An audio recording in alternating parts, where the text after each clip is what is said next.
Have you guys heard of Matt Miller? He's not only the guy who paints those amazing portraits of all your favorite heroes in the liberty movement and in pop culture, but he's also now an official sponsor of this show. From Murray Rothbard to Ron Paul, Dr. Robert Malone to Darth Maul, Matt Miller's Liberty Portraits has something fun for everyone to spice up your home or office and showcase your heroes. Go check out his incredible work at libertyportraits.com. Grab a print to impress your friends, hire him for a custom portrait, or bring him out to a festival to capture your event in real life in a beautiful and unique way. To find out more, just head over to libertyportraits.com. Once again, that is libertyportraits.com. We live in a new age, and it's time for us to upgrade our tinfoil hats. Operation Tinfoil is a freedom-focused small business and trusted sponsor of this show. Their super comfortable new line of beanies and baseball caps will not only crown your skull in style, but each of these dome defenders is lined with a silver mesh that blocks up to 99% of EMF radiation from cell phone towers, Wi-Fi, Bluetooth, and yes, even 5G. We don't know what EMF radiation does to the brain long term, but neither do they, so don't be their guinea pig and don't wait around to find out. Get your stylish tinfoil hat of the future today at gettinfoil.com. Use the promo code SYSTEM for $10 off your order. Again, that's gettinfoil.com. Use the promo code SYSTEM for $10 off your order.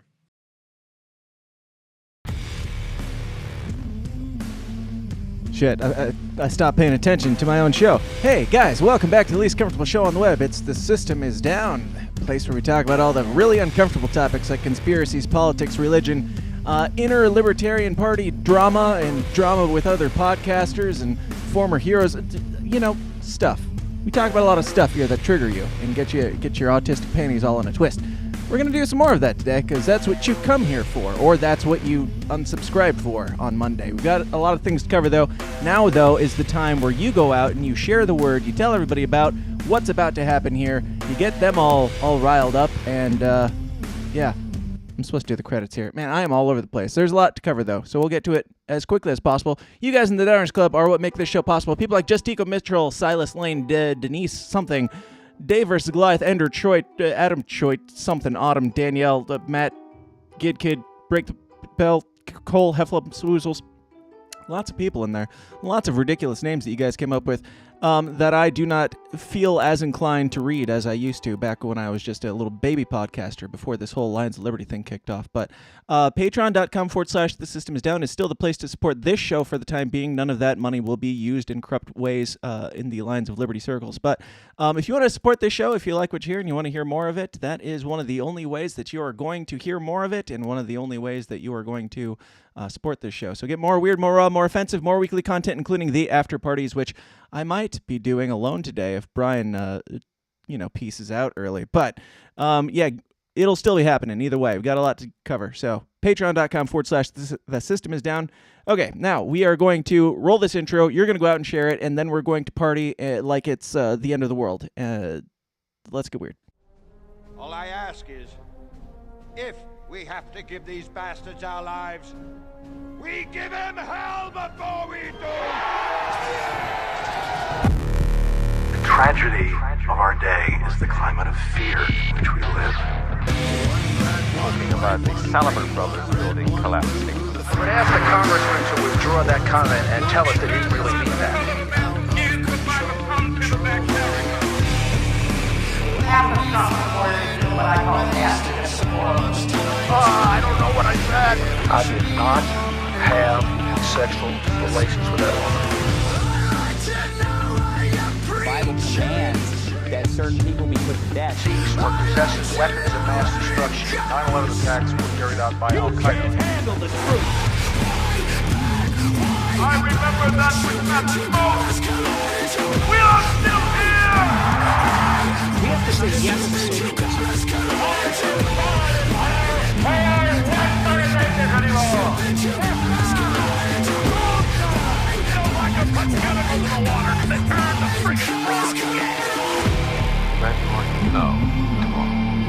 It's a big club, and you ain't in it.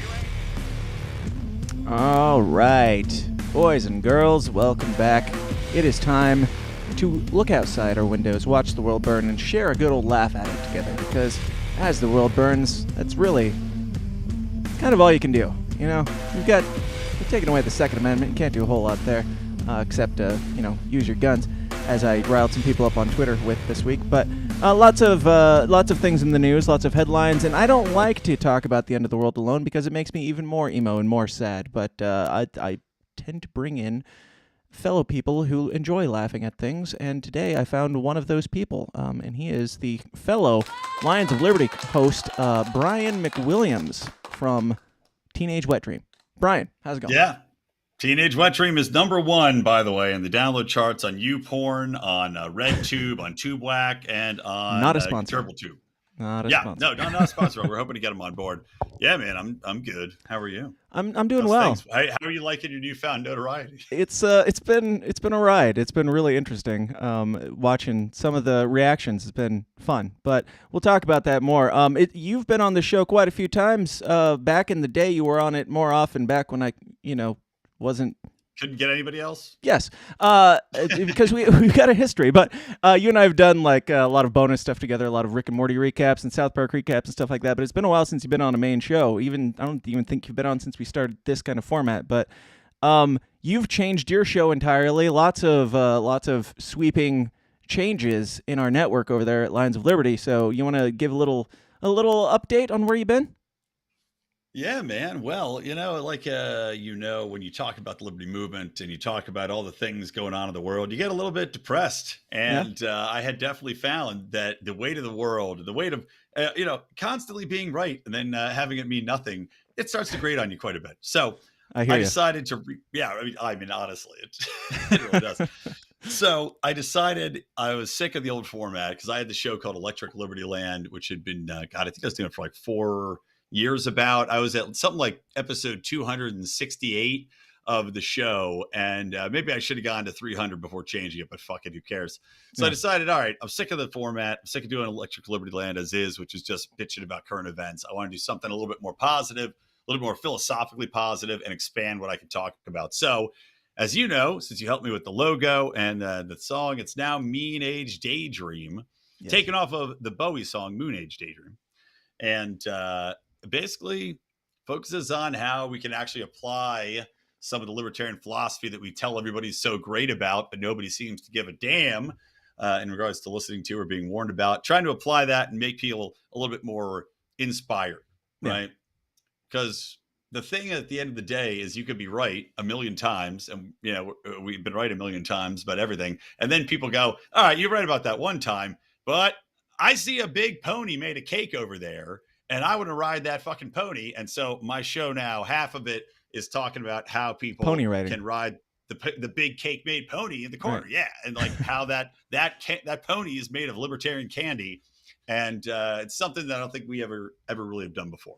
So that plus, bullshit. So I still yell about current events. I still talk about film reviews. I watched 6 minutes, by the way. Did you start the Game of Thrones new show? Did you watch the original? I didn't watch the Game of Thrones last show. Oh, okay. Well, if I wanted to see Lord of the Rings porn, you can find that for free. Oh, there's so much nudity in it. So. But I started watching that because I'm going to talk about it on my show this upcoming week. And instantly, in like the first 5 minutes, it was chick sitting down, lady gets off a dragon and goes into her mom, who is like, be birthed with child. And she's like, Mom, I want to be a hunter. And she's like, nah, our job's to birth the babies. Because, wank, wank, most cliche bullshit to start it off. Because, every show's got to have that crap. So we're the birthing persons, child. I'm sorry. That is our lot in life. That is verbatim what she said. You literally nailed it. Oh, my God. It's beautiful. Now, was any of that echoed in, the before stuff, the Game of Thrones stuff? Was that woke shit too, or not? You know what? It was not at all until the new Hollywood writers took over. So George Martin did a good job when he established these characters that were not demanding of acknowledgement just because they were women. They didn't go out there and always whine about the fact that they were women in a man's world, or say, explicitly, I am a woman and it is my job to sit on all fours. That was the world, and they operated within it, but they were strong characters that then would overcome these obstacles without explicitly explaining to you, the viewer, what they were overcoming and why it was such a detriment to society to have it that way. So sure, these dragons are bad, but have you heard of the patriarchy? Yeah, and meanwhile, all these dragons went out of existence for a while. So clearly, all the fucking birthing dragons that were supposed to be birthing dragon babies went out and were like, "I want to be a hunter. Rah, I'm a hunter dragon." Guess what happened? Now you're extinct dragons. Fucking idiots. That's right. But they came back because they overcame the patriarchy or something. But Yeah. speaking of toxic men and toxic masculinity in general, we do have to at least address this Marc situation, because there's been a lot of buzz going on around about it. I think there was like a Reuters article and maybe a Newsweek article. You'd have to fact check me and look those up yourself. But you play obviously a big role in this. You brought me into it. Do you want to? I don't know how much we're able to say here, how much you want to get into, but we can just, if there's any new developments, let me know.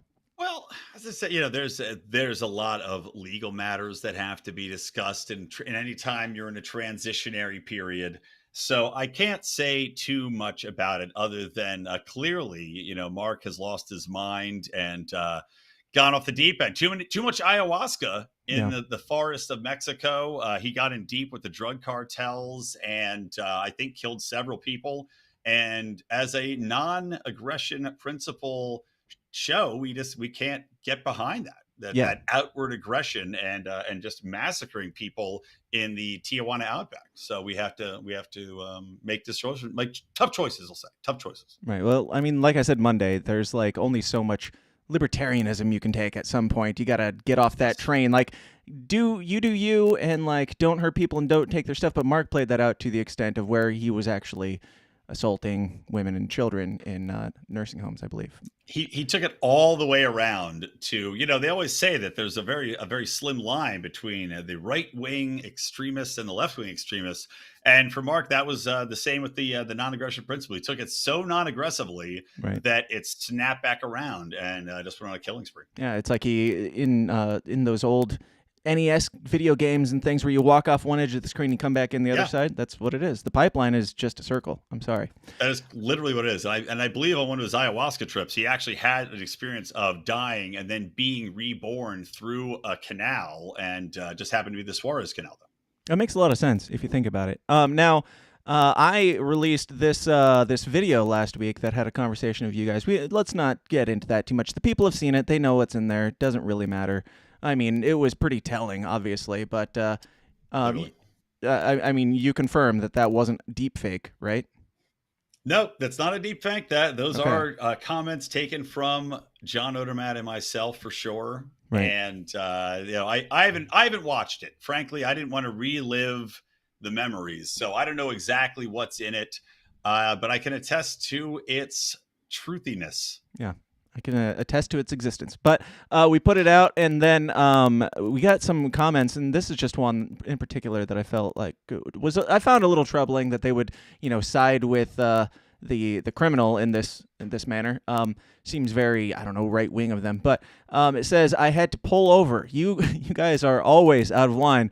All of these accusations are unbelievable. Maybe Marc Clair shills a bit much for MSNBC types. But even if it's all true, you need to leave this man's family out of it. He was a hero once and doesn't deserve to be canceled yet."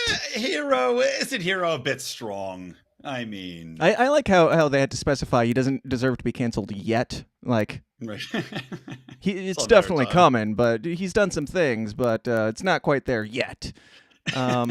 I don't know. Do you think he's taking this a little too seriously? Do you think that I was too mean in bringing... I mean, actually, your comments were the ones that brought the kids into it. Look, I have a strict no women, no children policy, but at the same time, concerns must be aired. And how dare we censor ourselves? My dog, sorry, it's sort of weird sound. I couldn't tell if that was from your end or my end. Somebody's just it's probably Marc trying outside of my house, throwing rocks at me. Clawing at the door. Whimpering. Yeah, I mean, look, you have to air your grievances, and whatever those grievances might be, if they're factual, you have to say them.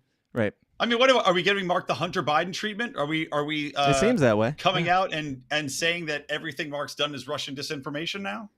I mean, it seems like that's what they want us to say in this. Like, they're just completely ignoring all the evidence that's been put forth. They've seen the tapes, they or at least they've heard us talk about them, and they know that they're out there because we've talked about them. So, whatever, we can move on from now. I don't want to, like, get into any legal matters or anything that will be, problematic down the road.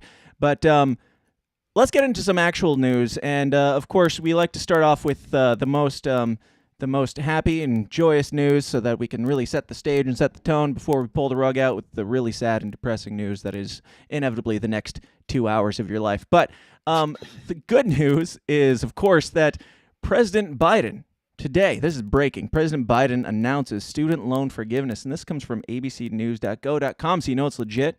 And their caption here says, part of it centers on canceling loans for those who make less than $125,000. Did you catch any of this speech? It just happened like an hour ago. I didn't catch any of this speech. I've just been reading like you. I've been on kind of work calls all morning, so it's been tricky, but I've been seeing the Twitterings. I've been clicking on the articles.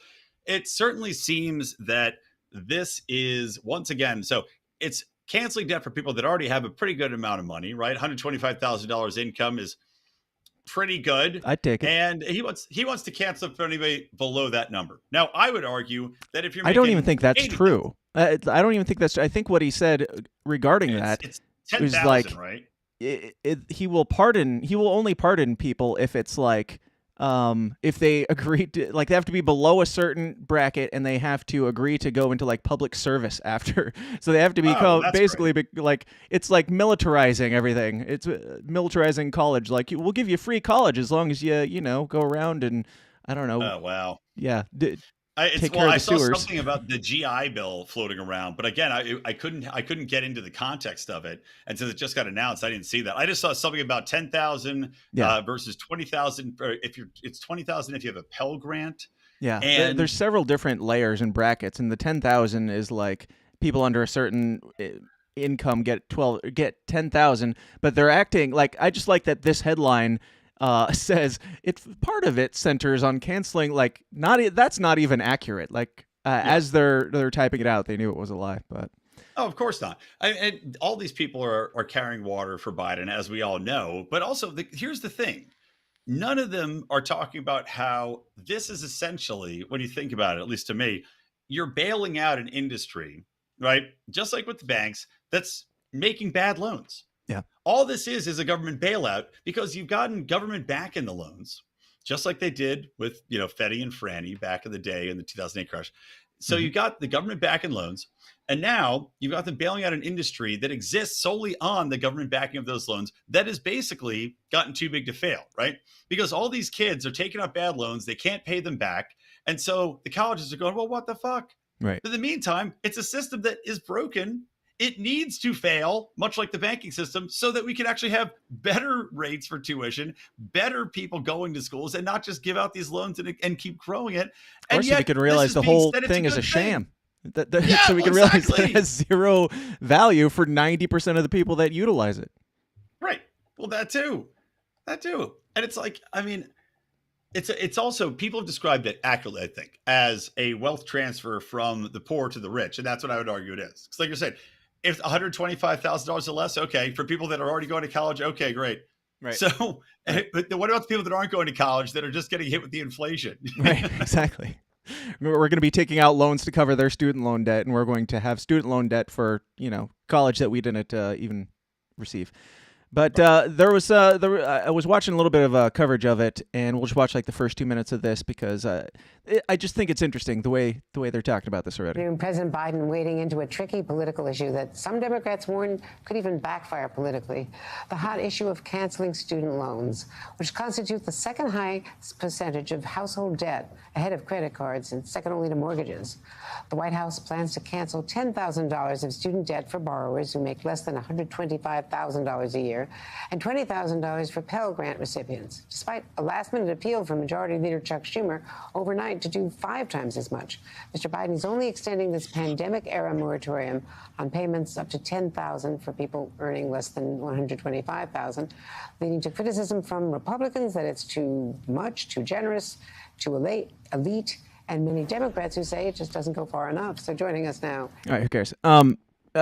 I just like, well, it's funny that it's like getting backlash. Of course, it's like Disney putting out a new Star Wars movie. It's going to get backlash from everybody. Like, you can't make anybody happy in this case. And it reminded me of something that I thought was relevant. Like this next clip, I think allegedly is footage of the conversation that they had leading into this this press briefing or this announcement of the student loan stuff. Scott's tots.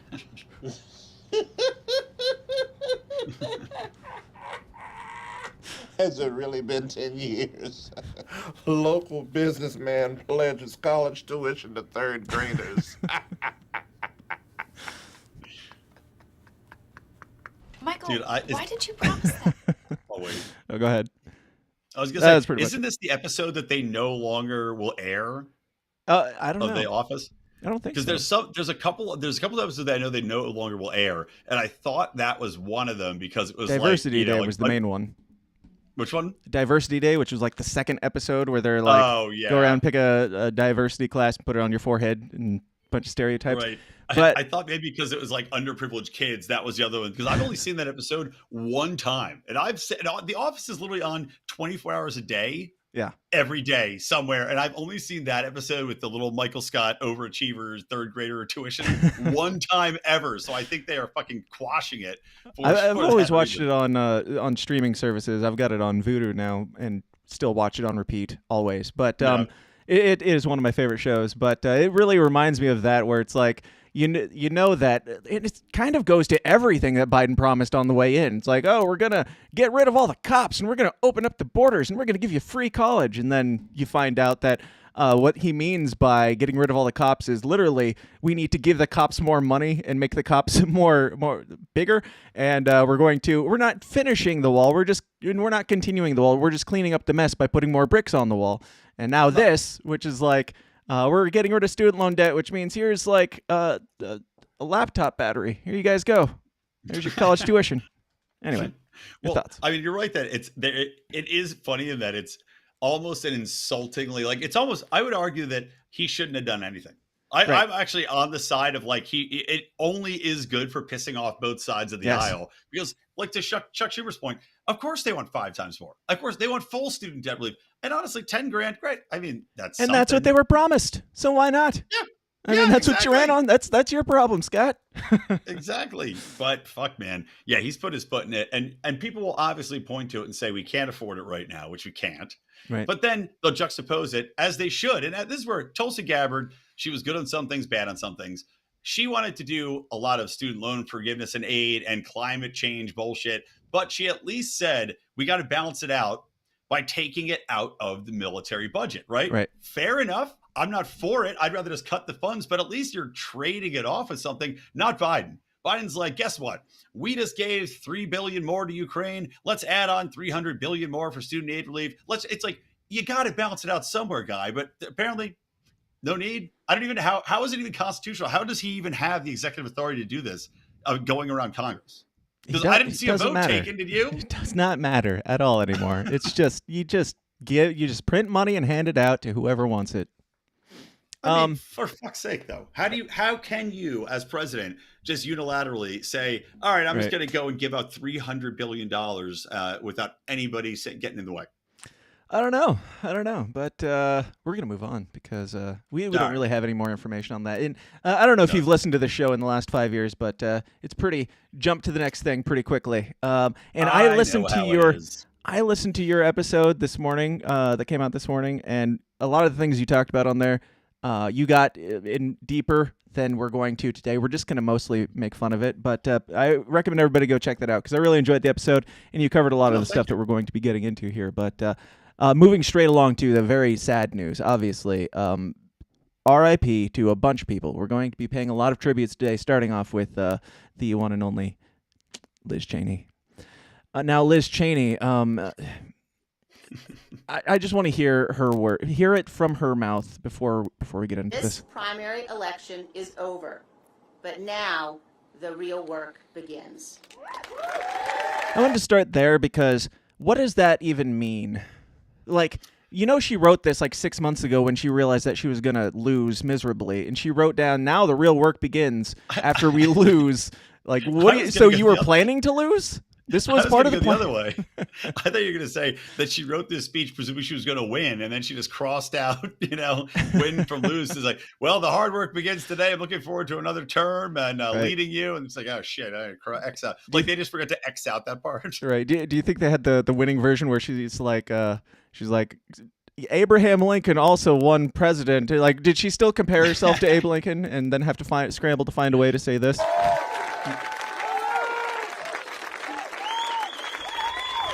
Original champion of our party, Abraham Lincoln, was defeated in elections for the Senate and the House before he won the most important election of all. Lincoln ultimately prevailed, he saved our Union, and he defined our obligation as Americans for all of history. And what the fuck does that have to do with you, lady? Because clearly Lincoln unified the nation, right? They fought the Civil War, and he fought to keep the Union consolidated. Obviously, January 6th was the Civil War that already happened, and Liz Cheney is the one bringing the nation. She's healing the nation and bringing us together under one banner again, man. Because January 6th, the greatest threat to our democracy. The balls on this lady, though. Like, you just lost abysmally, like record-breaking lows here. You were overthrown with the last name Cheney. And you have the balls to be like, well, just like Abraham Lincoln did. And then, he became president. And so she's like hinting at, hey, I can't win at Little League. Maybe I'll go to the big leagues and see if that works. Right. I hope that she runs. I pray to God that she runs, because it'll be like Kamala Harris bad. Maybe she'll get vice president like Harris. And yes, a narco zero, I could see. Obviously, I don't think Lincoln was any hero, and I don't appreciate what he did for the Union or with the Union. But Liz Cheney out there, maybe she is, like I said, she's viewing this as her presidential on-ramp. She has the balls because she's a Cheney. And those people, as we know, there's no remorse. I mean, Cheney literally, shot a guy, and he was like, whoopski diddle, and then went off, had a scotch and a cigar. Yeah. Liz Cheney is the same. She is out of the same cloth, man. Yeah. She doesn't need balls. She's got labia that hang down to scrape along the bowels of the earth to keep her in touch with the common man. She knows what she's doing. Keep her in touch with the devil himself. So yeah, she lost terribly. I don't know. It's just. I had a point to make. It left. Was it about labia? It wasn't. I think that might have been what threw me off, actually, just picturing... Anyway, speaking of labias... Was it about running for president? I don't know. I don't know. It doesn't matter. It doesn't really matter. It had to do with Abraham Lincoln. I want to see somebody... You said Abraham Lincoln. I hate what Abraham Lincoln did to the Union. Do you want to just briefly clarify what you mean by that for people who aren't familiar with Abraham Lincoln? Just that Abraham Lincoln, as we all know, going back, Abraham Lincoln, none of this shit was about, the slaves or keeping the Union together or freeing the slaves. Essentially, Abraham Lincoln wanted to run roughshod over states' rights. He wanted to run roughshod over the power to secede. And he managed to do that by, quote unquote, keeping the Union together, having a civil war, brother on brother, and freeing the slaves as a useful tool in which to basically. He even said, I don't care if we have slaves or don't. A brand new segment of the population into his army. Not saying slavery was a good thing. It definitely is not. But let's not pretend that Abraham Lincoln was some sort of human rights activist. He, without a doubt, was not, and advocated many times not to free the slaves before he decided it was a good idea because it supported his cause. Right. Yeah, he said there are quotes out there of him literally saying, "I don't care." Basically, if slavery exists or doesn't exist, I want to keep the Union together. So, whatever. I mean, you can have your heroes, and just like Marc Clair, they will one day be found out. Anyway, they will always disappoint you. Speaking of Liz Cheney's labia, let's talk about Sam Harris, because he also passed away this week. God bless his soul, or God rest his soul. And I'm going to have to refresh this because Twitter's dumb. I was having a problem with Twitter earlier. I think something's going on with Twitter. It was like lagging on me. Well, anytime I leave Twitter open and then I come back to it later, the video is frozen and it won't do anything without me refreshing. But here's what Sam Harris had to say on Hunter Biden in a very telling interview. I mean, Hunter Biden, at that point, Hunter Biden literally could have had corpses of children in his basement. I would not have cared, right? It's like, there's nothing... First of all, it's Hunter Biden, right? It's not Joe Biden. But even if whatever scope of Joe Biden's corruption is, Like if we could just go down that rabbit hole endlessly and understand that he's getting kickbacks from Hunter Biden's deals in Ukraine or wherever else, right? Or China. It is infinitesimal compared to the corruption we know Trump is involved in. Wait for that long list of corruption. Firefly to the sun. Right? That I mean, like, that really pissed me off more than anything else that he said. I mean, that didn't piss me more than, I guess, saying that there could be dead bodies in Hunter Biden's basement, and somehow that's okay because that's oddly specific too. I would say that's oddly specific. It really is, considering the fact that Hunter Biden was pictured with arguably underage prostitutes. But that even more so pissed me off because that's just theorizing, whatever. It's how he feels.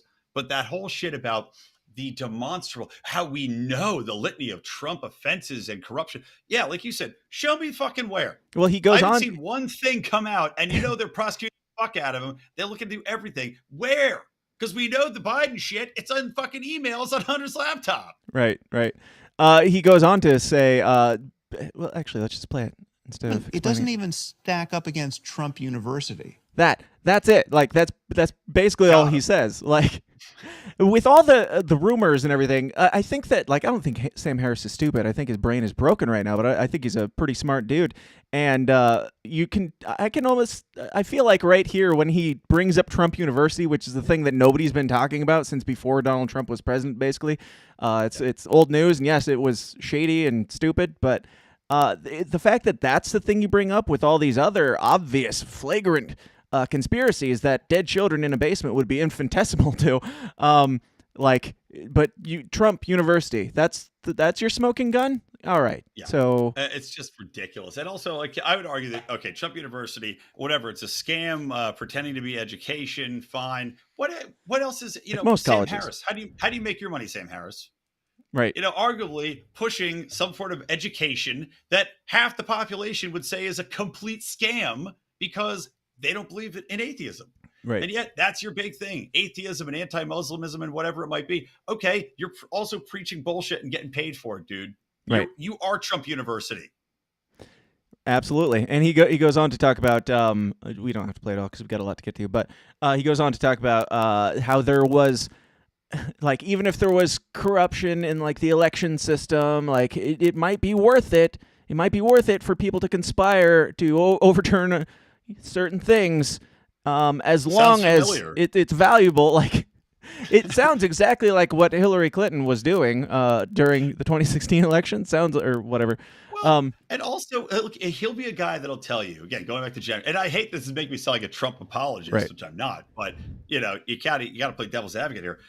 He's talking about, okay, well, it's worth it to get Joe Biden, a principled man, in, right? It's worth it if his son's a murderer. Well, the people who were there on January 6th, who thought legitimately the election was stolen and Donald Trump had been, their rights as voting Americans had been taken away in an election coup. They also thought that they were doing the right thing. Right. And they were willing to go and fight for that because they thought morally it was justified to defend democracy.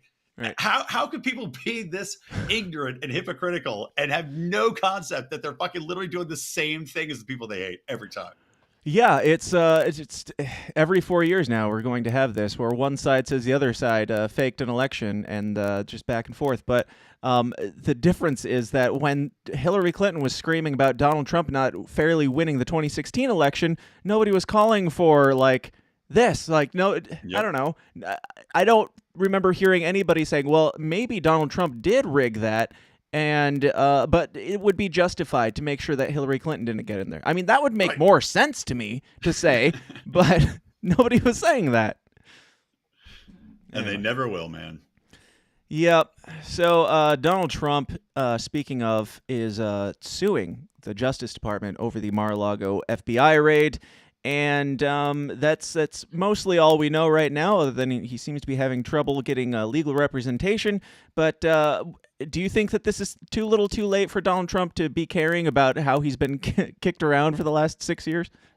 I mean, I don't know, dude. I think this is just one more thing. I think he's just doing it to keep it in the headlines now because, right, they already did the raid. The initial push was out there, right? Now they're going to open up documents. This is just one more thing where he go, okay, I'll sue them. So hopefully it opens up more about the affidavit, how this is horseshit. It's going to fire up my base even more. It's going to keep it in the headlines.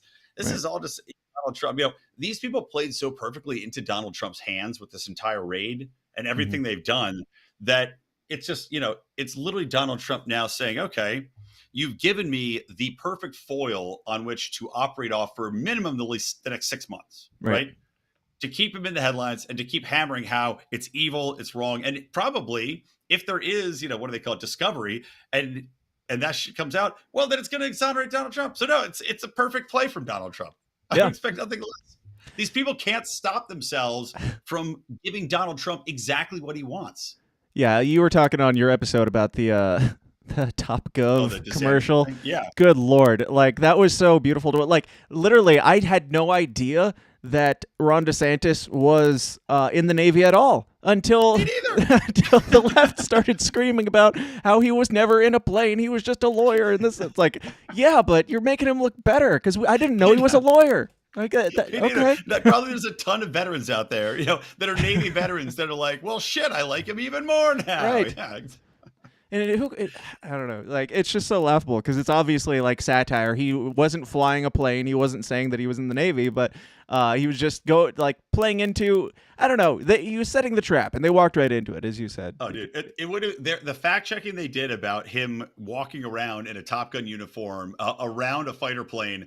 They fact checked it so hard about that he never flew a plane. And then the only thing equal they could have done that would have been just as stupid is if they had fact checked the fact that his 8-year-old kid, or not even his 4-year-old kid, was in the airplane and went, turn and burn, baby. Right. And then they're like, a child of that age could never fly an aircraft. What is this horse shit? They don't let 5-year-olds in the military? Jeez. Right. Yes. We got to call DeSantis up on child abuse charges because clearly he should not allow his child to fly an F-16. Right. Like, so fucking dumb. Yeah, it's great. It's great to watch, and it's cannibalism. They're eating themselves alive, and they don't even realize it. But I'm fine with it. Speaking of which, Dr. Fauci, God rest his soul, he's passed, I believe, this week as well, as he has announced. We talked about that more on Tuesday's episode, the morning episode. But Fauci is resigning 2 years ahead of schedule at the end of this year, and God only knows why. We can all make speculations, but instead of making speculations, well, maybe we will then. And before we make speculations, I want to look back on one of the most beautiful moments of Dr. Fauci's storied career. But she's had the flu for 14 days. Should she get a flu shot? Well, no. If she got the flu for 14 days, she's as protected as anybody can be, because the best vaccination is to get infected yourself. And she should not get it? If she really has the flu, she definitely doesn't need a flu vaccine. If she really has the flu, she should not get it again. No, she doesn't need it, because it's the most potent vaccination is getting infected yourself. But she said so. Even a broken clock is right once in their entire life. Brian, got any thoughts? My one thought is, how the fuck did his accent get 7 times stronger? He got way Jewier over the years.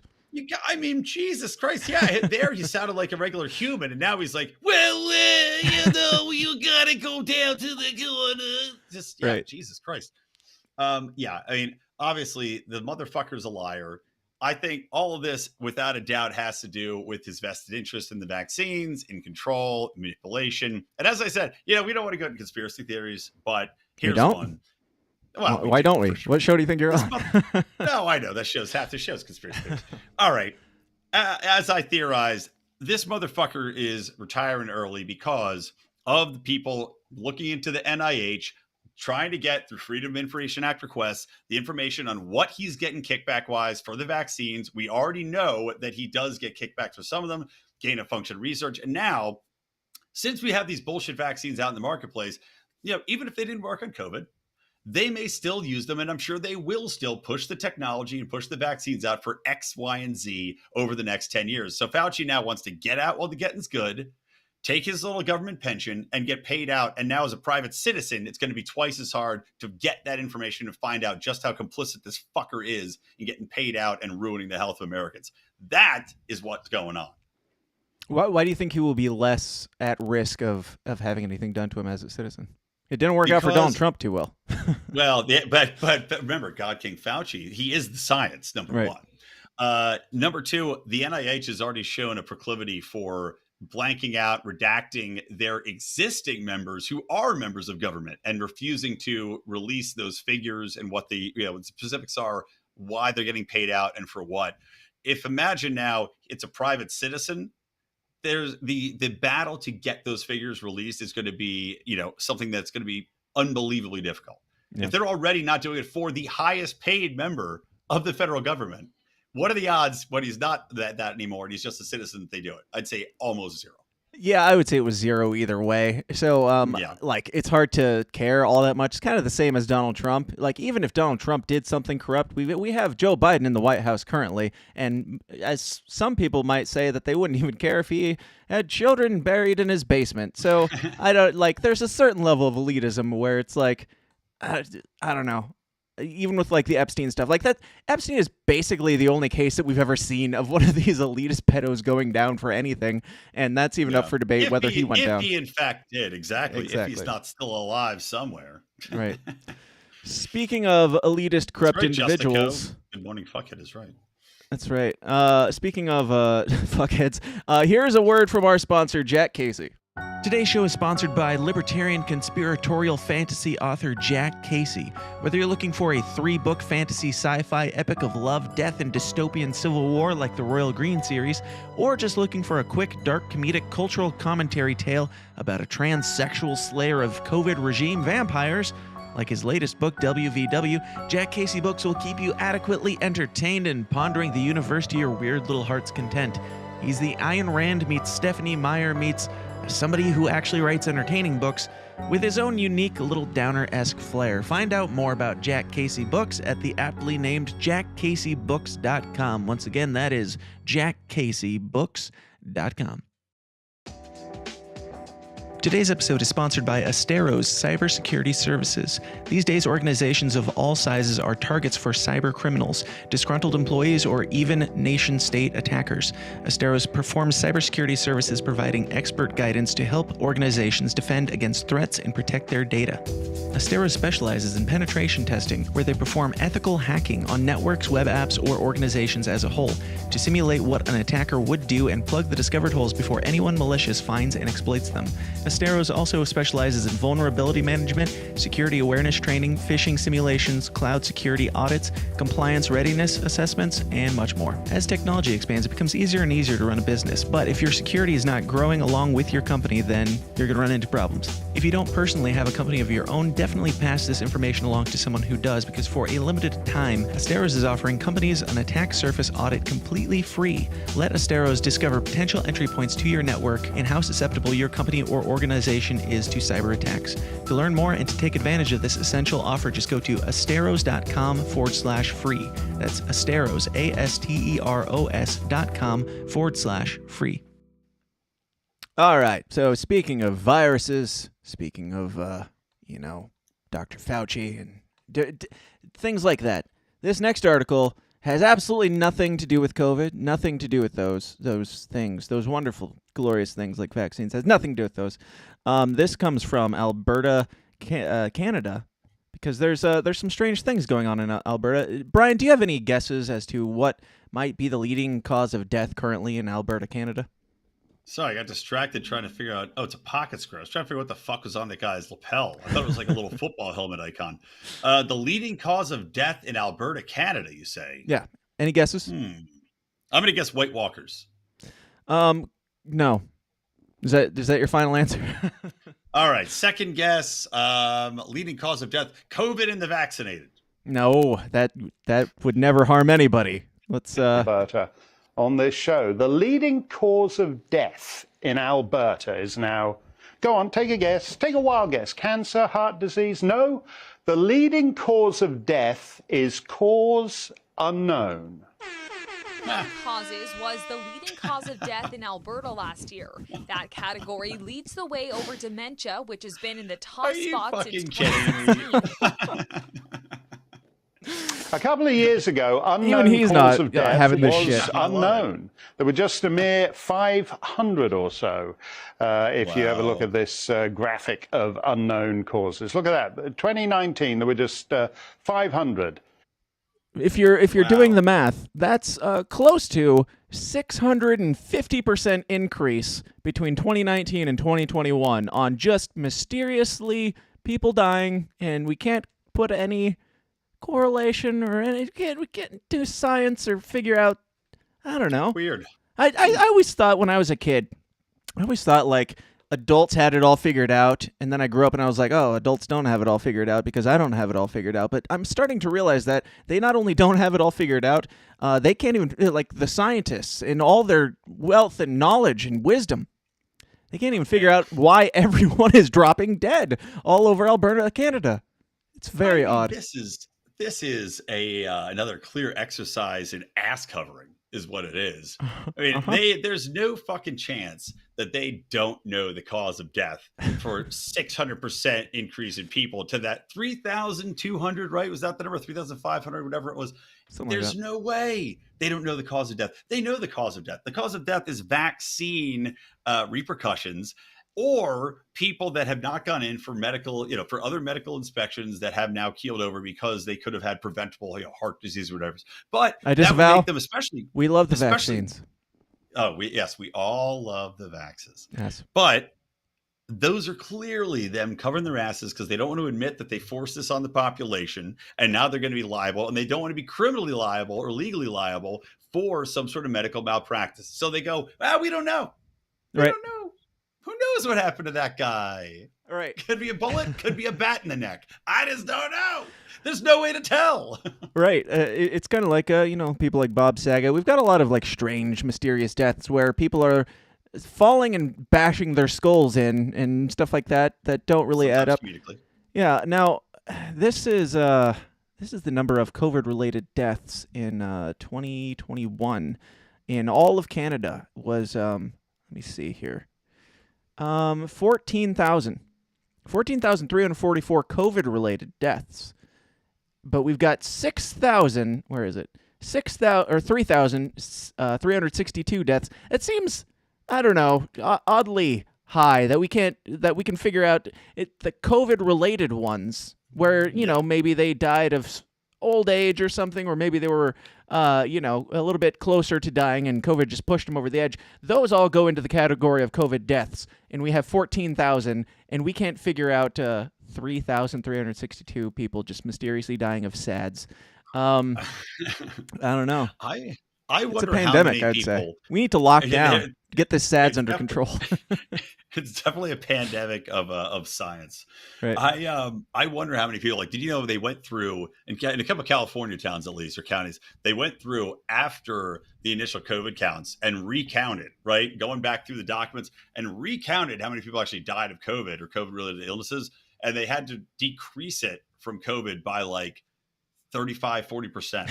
The numbers dropped exponentially because so many people went in and they just said, dead from COVID, because they got paid out. Yeah. They got $5,000 a person. So they went back to this guy died of a gunshot. That guy died of car accident. And then they'd catch COVID in the hospital and be diagnosed dead with COVID. So that guy got shot in the face and died of COVID. It's a mystery. I wonder if that's the Canadian version.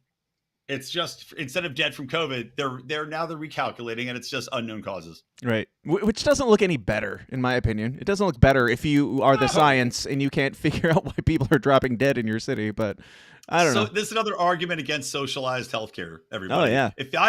Look, maybe you'll get care, but they won't know what you died from. Right.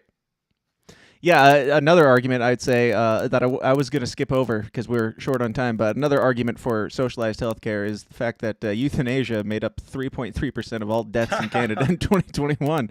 And God only knows what that will, turn into moving forward as they continue their things that have no effect on mental health or anything. But people are just opting to die all of a sudden up in Canada. God only knows why. And some people have speculated it has something to do with them having a hard time getting medical care for actual diseases. And it's just cheaper to say, hey, maybe I won't be a burden on my family now. I'll just go that way. As a libertarian, whatever. Kill yourself if you want to, I guess. I don't support it, but I don't know. It's, it depends on your circumstances. That's the way I look at it. I think that they should have more open volcanoes just around, everybody's worried about climate change. Like I said, Justico saying they're going to damn climate change, giving us all the, the access to deaths, like they blame climate change for everything. What if we just had open volcanoes people could jump in? Like that's the old way. We can appease the gods. You can appease climate change. Your body's going to cool down that volcano just a bit. And you don't have to pay for funeral costs. You're helping your family. Win-win-win. Be part of it. And that's a win-win-win. Somebody who thinks that will help, get rid of just one more of those guys. But Brian, speaking of those guys that need to walk into a volcano, Brian Stelter walked into a volcano this week. The very renowned host of Reliable Sources was tragically canned. God only knows why. I'm sure it had nothing to do with him just being god-awful at his job. But before we get into that, we have to get just a little bit of a flashback in history to when Ted, what's his name? Ted Koppel? Had this conversation with Brian. That means what? If ratings are up, that means what? The ratings are up. It means you can't do without Donald Trump. You would be lost without Donald Trump. Well, that is what he says. Ted, you know that's not true. CNN's ratings would be in the toilet without Donald Trump. You know that's not true. You're playing for laughs. You've lived through enough presidencies to know Hold on a there second, will be more Brian. presidents. What were the ratings before Trump and what are the ratings now? I would say we might be up 20, we might be up 30%, we might be up 40%. If we go back down 40%, that's okay too. Well, it may not be okay. Of course it is. No, but hold on. There's a crowd full of people laughing in this guy's face. Awesome. I never heard of this show, the Kolb's Report. I don't know. I've only heard of it because of this interaction here. They had on a couple different journalists. They were talking about the topic of discussion was the media's reliance on Trump, basically. So that was what they were there to discuss. And Brian Stelter had the balls to show up and think that this isn't what would happen. But he's used to people, just letting him say what he wants and then going along with it. But his job was to call out everybody for being unreliable, call out all the other media sources for lying to your face and things like that. And surprise, surprise, 2 years into, a season of no Trump in the White House, and he's gone. Brian, you've got thoughts. I do. Well, I mean, it's amazing. Saying the new leadership that took over, Discovery Plus bought out, CNN and Warner Brothers and all those this conglomerate, and they are, I think, intent on cleaning house. They, the guys in charge of Discovery now, they killed off the new Batman movie because it was, supposedly a bunch of woke garbage testing badly with audiences. The Batwoman one, CNN, the Batgirl one, the Batgirl. Which the only sad thing is now Michael Keaton returning as Batman. Is now not happening. That's fine. Is heartbreaking. No, that's fine. It's fine. It's back. Michael Keaton is the best Batman. Period. And you wanted to see him in the Batgirl movie. I just want to see. You wanted to see that legacy. He would have been the one thing. He would have been the one thing good in that movie. But no, getting back to Stelter. Or Stelter. It's Stelter, for the love of God. Stelter. I can't say that. I always want to say Stelter for some reason. Look, so they're coming in. They know that CNN's reputation has been damaged so much by going down this left-wing side, by going with Trump dementia syndrome. And the best part of this, though, is on his last episode, Stelter is up there, and he thinks he goes, if it's I've got wrong clips to of that too. Oh, do you? Okay, Yeah. Play that because it was the least self-aware great. thing I've ever fucking seen. This motherfucker literally thinks he's being fired for standing up for what's right and democracy. Yep. So it opens up with him complaining that he's getting fired, basically, and just within the first 5 minutes, keeping in mind that conversation with him and Ted Koppel about CNN just relying on Trump, and this is his farewell address, opening with this. No, do not expand. Right. The thing about TV is that it's ephemeral, right? It's fleeting. It evaporates up into the air, and a lot of it is not even meant to be. A lot of it's not even meant to be remembered. But this program transcended that. It's a part of journalism school curriculum. This was it. Pause it. That clip he's showing, I talked about it on my show. That clip he's showing right now is him going in as part of this fucking multimedia conglomerate of all the biggest news channels to schools to try to teach them not to listen to anything but the biggest news conglomerates. Right. That is literally what he was doing there. Yeah. I just love that he's spinning it as we're a part of school curriculum. It's okay, well, maybe you shouldn't be.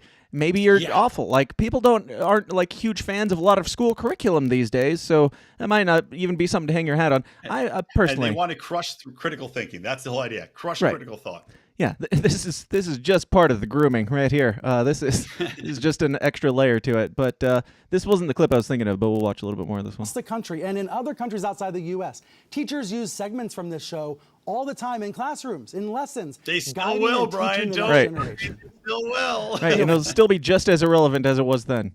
It'll be the great showcasing of how poisonous media can have and how absolutely ignorant of their own failings they can be. Right. It's funny because, like, if you go back and watch some of his old clips, which I put together a Brian Stelter smash cut that had him being just reamed by Koppel and then a bunch of people on different shows just digging into him, and then it cuts back and forth between that and him saying, well, the show's over. But yeah. An executive producer, Rick Davis, said this program was meant to be a critical lens on the media. Such a special phrase, a critical lens on God. So he's just like bloviating about how great he's been this whole time on his way out the door, and as he's getting fired. Here's the clip that I was looking for. About Again, keeping in mind the Trump stuff. All across the media world. What's changing? What might change? And what must never change about the accountability function of journalism? You know, I love this show. This small but mighty show punched above its weight. It's just small but mighty. Yeah, small because nobody fucking watched it, Brian. Nobody watched your shit show. The fact that he's bringing up like the first thing he shows is a picture of Trump and how Trump was was truthing about it. It's like the problem with you was that you were obsessed with Trump, and people kept saying stop being so obsessed with Trump. And in your farewell address, you're like, here, let me play it. Even a former president commented on the cancellation. Like, he still hangs his hat on Donald Trump. Like, we're even pissing off Donald Trump on the way out. It's like, yeah, that's why everybody is annoyed by you. We're sick of you. Like, Trump has not been the president for 2 fucking years, and you're still bragging about Donald Trump. Like, yeah. Well, remember, even though he was fired, even though nobody watched his show except Stephen King, apparently, who by the way has the biggest Trump dementia syndrome of anybody that's ever lived, still. Remember, he did nothing wrong. They did nothing wrong. They were only standing up for what was right and democracy and tearing down demagogues, right? That's what he's going out on. It's part of his going away speech. Yep. But that's the funniest thing. This fucker has no self-awareness on a show called Reliable Sources where he's supposed to be the most aware in what the media is getting wrong and has no clue. Yeah, yeah. And what this next clip I found particularly funny. Because he's like doing this farewell thing, and let me just this play is it. a really, really unusual day. TV networks rarely have a show like this, a show all about the media. And networks, even more rarely, cancel a show but still let it have one more live episode. Is that true, Brian? No. It doesn't sound true to me. Shows, no, that's complete horseshit. There's just there's rarely shows that have live episodes. Many times you have a final episode and you let somebody give a sign off. Right. Many, many, many times. He's full of shit. Well, he's never heard of that happening in history. I don't know if I've ever seen this happen before, okay? So here we are. Reliable sources. Now, after that, he makes sure to let you know that this is completely candid and very, very from the heart. Together. In a super strange situation. So let's talk about it, okay? The phenomenal Reliable Sources producing team has been working around the clock on this special hour ever since Thursday. No one from CNN management has reviewed my script ahead of time. They have no idea what I want to say. Which, by the way, can you pause real quick? Yeah. Let me just point out, by the way, that one of the things that he hated and called out Tucker Carlson for and wanted to censor Fox News for was that Tucker Carlson apparently had full editorial control over his show, which Brian Stelter said was a bad thing. And yet, what's he doing right here? Exactly what he said was a bad thing to begin with. Oh, it's great because it's like he's trying to dispel any rumors that he's like being forced to say this or something, and the way to do that is by telling you. Now, they're not making me say this. We don't have teleprompters here at CNN. You know that I'm saying this from the heart because I closed my laptop and set it aside. Then later on, while he's giving like this like monologue about how nice he is, it's before like I've got another clip or two, but. I didn't have this one pulled, but there's one point where he's just talking about something and he like stops and he takes his earpiece out, like. So hamming this thing up that this is all him and God bless CNN. I'd like it if he took his earpiece off, closed his laptop, but then slowly began to strip all of his clothes off. And then at the end of the episode, he's just totally naked. I mean, he may as well. That would never have been done in the history of live television. Right. Yeah. You want to be unique. I don't think. Also, like, even if this was off the cuff, you think that they don't have a delay. He knows how this works. He's been doing it for a god awful long time, and like, he probably has a teleprompter right now. They're probably pointing at the teleprompter saying, "Stay on script right now," and they're probably going to pull the live feed like before it actually goes out, because there's at least a few second delay that they can do that. So yeah, not buying it, but here's so some more. much of the media ecosystem in 2022 is garbage, but so much of it is spectacular. The hard part, sorting out the treasure from the trash. These are thorny, complicated things. I know I never had all the answers. I didn't even always have all the questions. But it was the gift of a lifetime to get to confront these issues on international television. I didn't have all the answers. I didn't even have all the questions. Sometimes I just made up the questions. Sometimes I made up the answers. Like, you didn't have all the questions? How are you being a journalist if you don't even know the questions that you're asking? Like, that sounds to me like you're just making shit up. I also like that he's showing clips from shows on CNN back when it was respected from 25 years ago. Well, yeah, that's like the original reliable sources that they're showing. Yeah, like, look, that's Thomas. That's like Thomas Sowell on the right-hand side of the screen, I think. It's a different time. Yeah. With the backing of CNN. Here's what I do know. I know it's not partisan to stand up for decency and democracy and dialogue. It's not partisan to stand up to demagogues. It's required. It's patriotic. We must make sure we don't give platforms to those who are lying to our faces. But Bingo, we also which is must why make you sure got we are representing. Yeah, just Shut up, silly woman. Just the fact that he's like not only playing this moral high ground role here, which he has never done ever in the entire history of his run on reliable sources, but saying, "Oh, people lie to your faces. We must deplatform these people." And he goes on to say, "Oh, you guys are responsible for making sure CNN stays in line, and you're responsible for making sure that your local newspapers stay in line. Like, we're all the media now." It's like, yes, but what about those interviews where you were warning about people like Joe Rogan or like these podcasters, these crazy conspiracy theorists that are the media going out doing these evil podcasts? Are they not the media too? Like, is it just the people that agree with you that are starting podcasts and yelling at newspapers, or is it the rest of these people too? But well, I love too. He's like, you. It's your job to go out and make sure that these things. Well, yeah, it is our job. It's always been our job. That's called the marketplace. That's why we hate you. You're not on the air. Yeah, that's why you're not on the air anymore, guy. That's why CNN's ratings dropped 50%. Yeah, the marketplace is speaking. It's Joe Rogan. It's us. It's not you anymore, Brian. So thanks for telling us what the one true thing he's ever said. Right. Just happened right then. That was it. That was the one thing, telling you where to find real reliable sources. Let the marketplace show you where they're at. It's your job to keep us in line. On his way out the door. I feel like we've done our job then. Congratulations. And my heart goes out to all the podcasts that are going to die because 50% of their content just went straight out the window. But I'm sure he will go on to do something else. I'm sure he will start a podcast or join The View or something. I hope he joins The View as their, I don't know, conservative voice because he's so open-minded.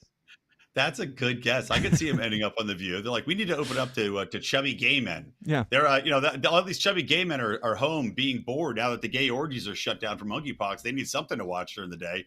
Brian Stelter. Do you think if Brian, came out of the closet that they still would have fired her?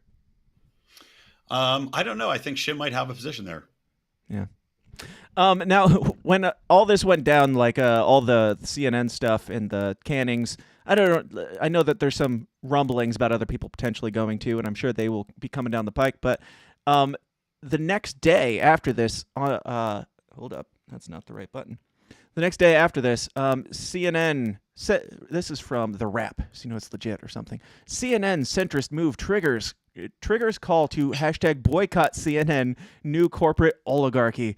So people immediately started shouting, leftists immediately started shouting, boycott CNN because CNN is going too conservative. CNN's because they got rid of Brian Stelter, because they're making these changes, they're going too conservative. I don't care if they are going or if they aren't going conservative. I don't think that they are by any stretch. They might be going less lunatic left, but I don't care if they're going more conservative. All I care about is, yes, please continue pushing this hashtag because I don't need a reason. Like, telling people to boycott CNN was like telling people to breathe air. It's like we weren't watching it to begin with, so nobody's turning it off at this point. Exactly, man. And also, half the time when you see boycott whatever, it makes me just want to watch that show. Like that's more likely to get me to turn on CNN now than I ever was in before. Because if there's something to boycott, then there must be something interesting going on at CNN. Right. I might as well check it out. Right. It's gonna have the exact opposite intent. Yeah, as they make it into this conservative thing, there's gonna be like conservatives that are like, oh, okay, well maybe I can give them a shot now. Yeah. And yeah, like exactly. I didn't even realize what they were doing. Thanks for letting me know, outraged leftists. Thank you for letting me know that DeSantis was in the Navy and CNN is a Republican outlet now or something. Yeah, it's so ridiculous. And there was one of the other guys, I don't remember which one. They all kind of blend together as this amorphous blob of liberalism on CNN now. But somebody was getting attacked because he shared some post from like a right-wing source or something. And just reading through the comments, it was just endless. Like, who was it? Oh, it was Jake Tapper shared something. And it was like, Jake, not you, Jake, no, Jake, no. It's like, good God, these people are like such hero worship. Do you think Jake saw the writing on the wall and he's like, I better start retweeting some right-wing shit or else I'm next on the chopping block? I don't know. Do you think it was that? Do you think it's him taking precautionary measures, or do you think it is as the left is trying to claim with this boycott that they are being told that they have to start, like they have a quota of right-wing things?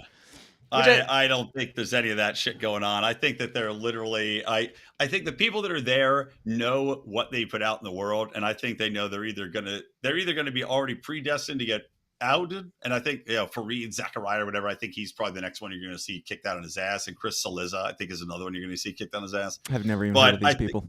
Jake Tapper, they're two left-wing turd burglars. They're awful. Yeah. So I think Jake Tapper's safe, though. I don't think he has anything to worry about. Sure. Whatever he's doing is just on his own time. I don't think they're making him do any tweets or any of that shit. Right. Do you think that Brian Stelter had any ultimatums? I think it's funny that they're like freaking out that they're sharing like some more, both sides stuff as Brian Stelter is going out the door saying, hey, we were bipartisan and we listened to both sides. Like he's bragging about how many right-wingers they listened to and how they were always fair and balanced. But now, like it's pretty telling that if something is even slightly, I think it was about Dr. Oz or something that he shared.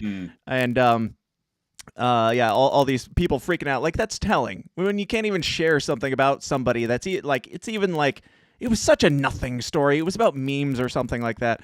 And everybody's freaking out about him being a Nazi now. It's like, yeah. So that obviously, you fair and balanced leadership there to begin with. Right. Yeah, exactly, man. And do you ask, do I think that he had some ultimatum to are you asking, do you think he had an ultimatum to change and he didn't do it and that's why he got fired? Yeah.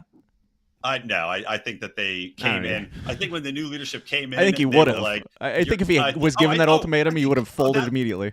That little piggy would have wrapped himself in a blanket of right-wing extremism to keep his job.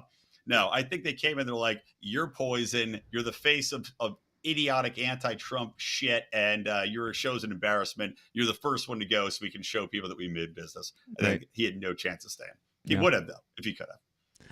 Absolutely. Now, that pretty well concludes this. I know you got to get going. You've got an actual life to tend to. And I do. I got it. This is middle probably of the day. Some legal matters or something. I got to eat food and I got to do work because I haven't had a chance to do either of those in the past couple hours. So if you have any final thoughts on the state of our world today, feel free to share them now and give any plugs on anything that you got coming up or anything you got going on, man. Well, state of the world, as I've said, I'm white pilled. I think the state of the world's getting better. I think people are figuring out that they've been lied to, that they're being manipulated by media, by government. I think they're seeing that the spending and the waste is out of control. I think they're finally coming around to the realization that they need to be in charge of what their kids are doing, what they themselves are doing, their potential to live life, and they're willing to listen to a different perspective. And that's where, like I said, we need to inspire them.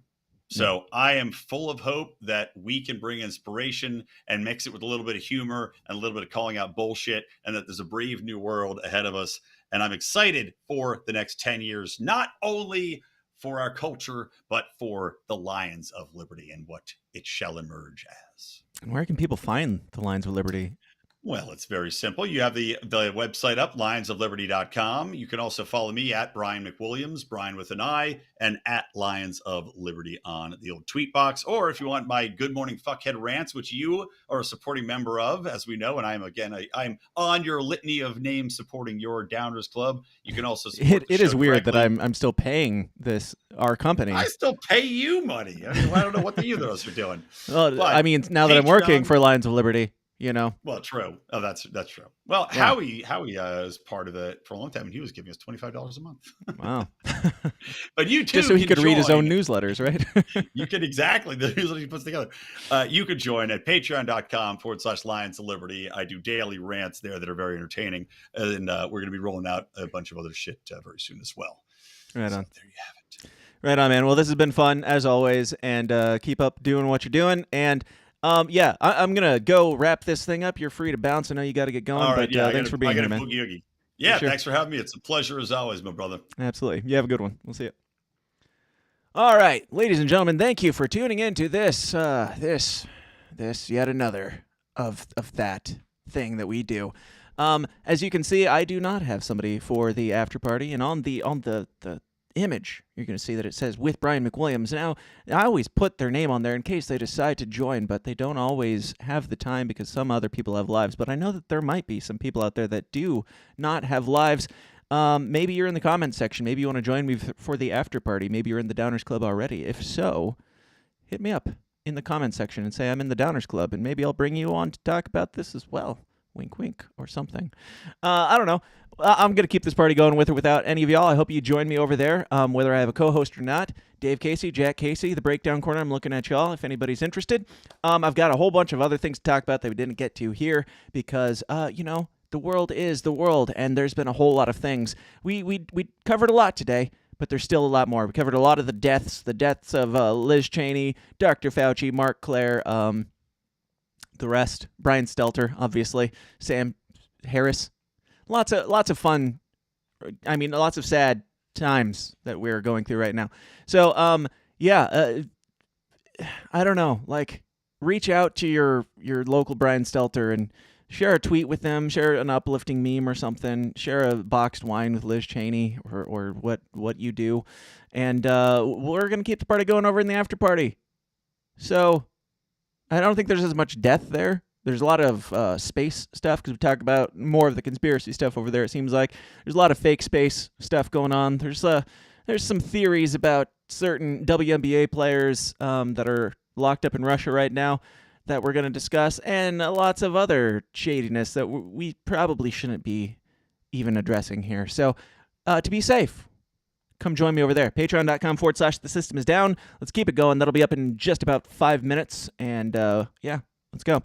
But until next time, ladies and gentlemen, tomorrow morning, we're doing the news, the morning news, the 2 Scoops news, where we give you 2 little scoops, 2 little nuggets of breaking and probably weirder things here and there. Do that every Tuesday and Thursday morning at 7 a.m. or whenever we feel like it. You never know when it'll pop up. But check that out tomorrow morning. I'll see you then. Otherwise, come join me in the Downers Club, and let's go. Until next time, question everything, stay uncomfortable. Peace out. Welcome to the system, everyone's a victim. Doesn't matter if you're black or white, it hates you all. Here inside the system, violence is a symptom. Fighting for what's right, but somehow everyone is wrong. Dun, dun, dun, dun, dun, dun, dun. Hey guys, thanks for watching. Be sure to like and change the world one uncomfortable conversation. And if you like what you hear and you want to hear more, go join the Downers Club at patreon.com/The System Is Down for bonus episodes of the show every single week.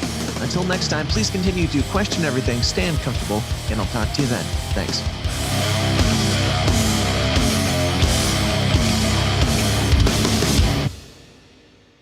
This has been a Goulash Media production. GoulashMedia.net. This concludes our broadcast day. Click.